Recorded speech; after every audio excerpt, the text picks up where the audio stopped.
Got the Royal Philips CEO joining us after the stock got hit on an outlook for a weaker Chinese growth. Roy Jakobs joins us, CEO at Royal Philips.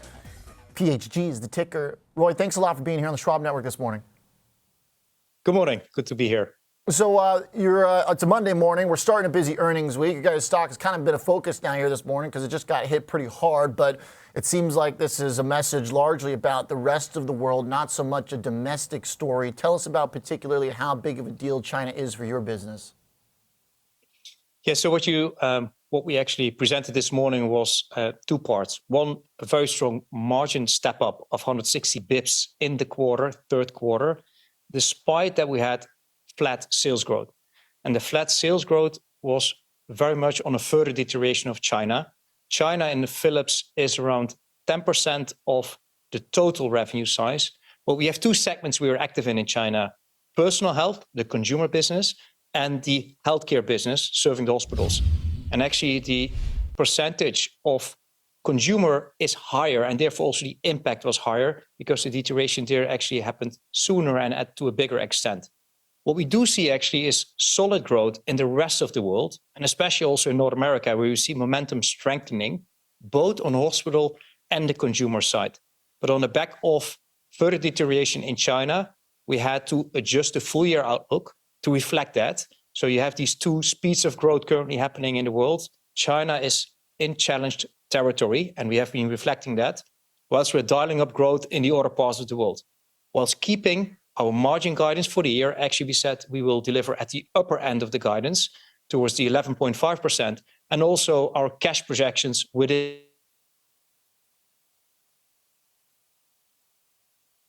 There's a look at the stock trading 31.67 right now, as the shares on the year had been in pretty decent shape, giving that back up, still with a rally on the year for PHG shares after a pretty big couple of weeks into starting the fall. Actually, shares still up about 40%. As you look at the drop there, might need to reconnect with Roy if we got him. That's the good thing about having plenty of room to work with on the chart.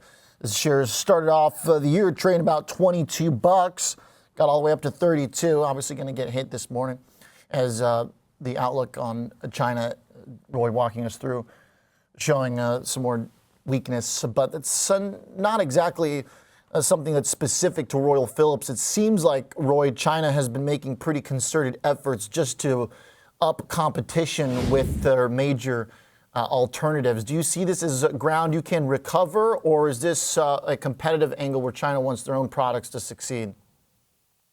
No, we really see the overall demand actually going down, and actually with that we are going down.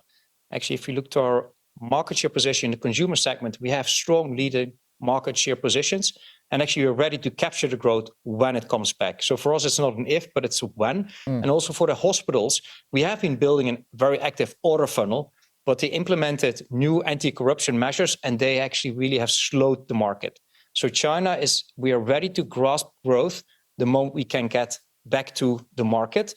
Then the rest of the world, actually, we are having more control of because the growth is healthier there, and there we're going fully after it. North America, but also in Indonesia, which is a sizable market, 280 million people. We see them investing behind hospitals, so that's also what we go after. So we just need to find the growth currently in the macroeconomic environment where it is, and there we are well versed with our innovations and solutions that we can offer. As I was pointing out, the stock's done quite well over the last year and a half since the low of 2022. Down near like $12. So you've had quite a bit of recovery in the shares since. How much of that comes back to the hospital and the demographic story here in the U.S.? Tell me about your connection to the hospitals and what you see there, as that's been a very popular secular trade among traders to get exposure to different types of medical devices or healthcare businesses. Yeah, we have seen actually in that period the healthcare segment in North America really strengthening. When I started in 2022, actually the vast majority of hospitals still had negative figures. They were combating the effects of COVID. They could not serve their patient as they would like to, and therefore they were in negative territory. In 23, we saw them strengthening, getting financial band strength, and also being able to invest more. And that also then actually we saw coming back more orders and more growth. And this year, actually, we see them really stepping up further. we see some consolidation in hospital systems. They're expanding their total networks, and then they also dial down on platforms and innovations that we have, because we are in many of the hospitals with our monitoring equipment, our imaging equipment, and minimally invasive therapy equipment. So we have a very strong position in the US. It's our number one market. We also actually have a lot of innovation, production, and supply chain facilities in the US. So we also well catered in a resilient way to actually serve a growing need and a growing demand. Last but not least, there's a huge staff shortage in the US.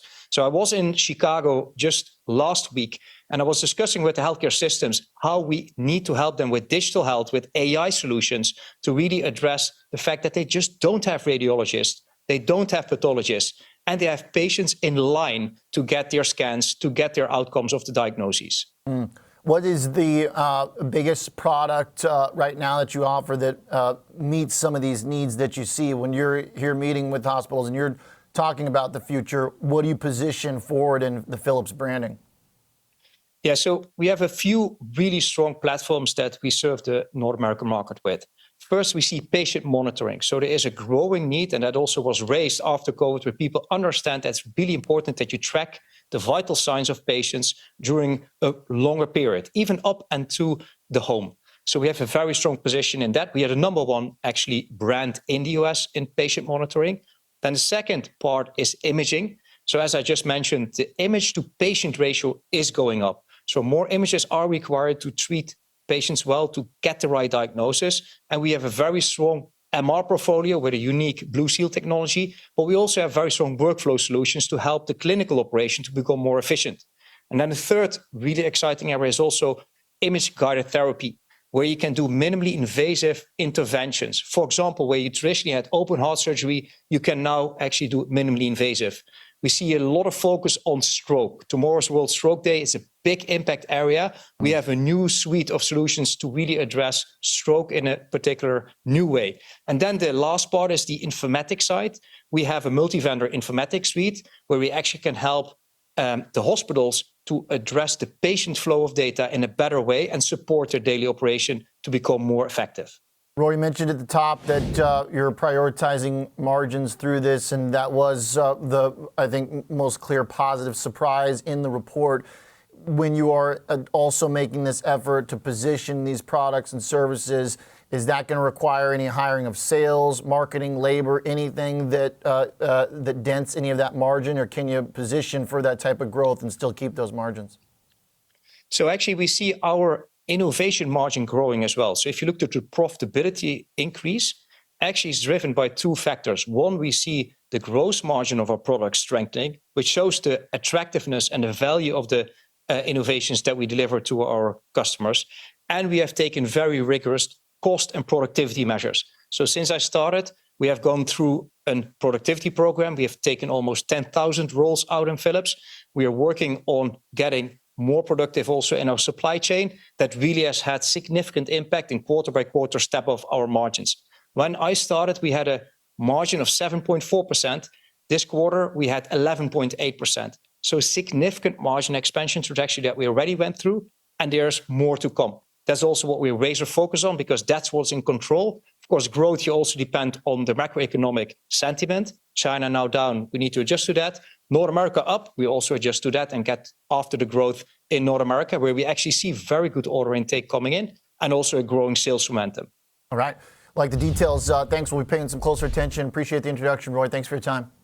Thank you. Have Absolutely. a great day. Roy Jakobs, CEO, Royal Philips. All right. And credit for showing up early in the morning on a Monday when the stock's down 16% to talk about why. Thanks for that. PHG, the ticker. Last earnings were volatile just the other way, so we're giving some of it back.